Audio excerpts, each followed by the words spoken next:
حضرت ابو ذر رضی اللہ عنہ سے روایت ہے، رسول اللہ صلی اللہ علیہ وسلم نے فرمایا، جب تم میں سے ایک آدمی کھڑا نماز پڑھ رہا ہو تو اگر اس کے سامنے پلان کی پچھلی لکڑی کے برابر کوئی چیز ہو تو وہ سترہ بن جاتی ہے،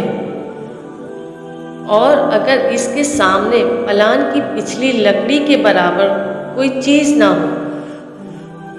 تو عورت، گدھا اور کالا کتا اس کی نماز توڑ دیتے ہیں۔ میں نے کہا، کالے، زرد اور سرخ میں کیا فرق ہے؟ تو ابو ذر نے فرمایا، میں نے رسول اللہ صلی اللہ علیہ وسلم سے پوچھا تھا جیسے تم نے مجھ سے پوچھا ہے، تو آپ صلی اللہ علیہ وسلم نے فرمایا تھا، کالا کتا شیطان ہے۔ حضرت عائشہ رضی اللہ عنہا سے روایت ہے کہ میں اللہ کے رسول صلی اللہ علیہ وسلم کے سامنے لیٹی ہوتی تھی جبکہ آپ صلی اللہ علیہ وسلم نماز پڑھ رہے ہوتے تھے۔ جب میں اٹھنے کا ارادہ کرتی تو پسند نہ کرتی کہ سیدھی کھڑی ہوں اور آپ کے آگے سے گزروں، اس لیے میں لیٹی لیٹی کھسک جاتی۔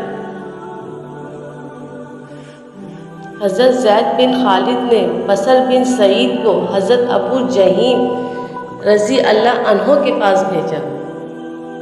کہ ان سے پوچھے کہ انہوں نے رسول اللہ صلی اللہ علیہ وسلم سے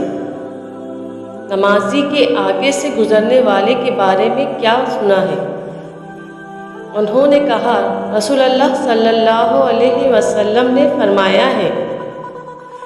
اگر نمازی کے آگے سے گزرنے والا جان لے کہ اس پر اس فعل کا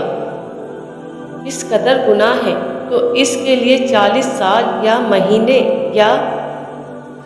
دن تک رکے رہنا اس کے آگے سے گزرنے سے بہتر ہو۔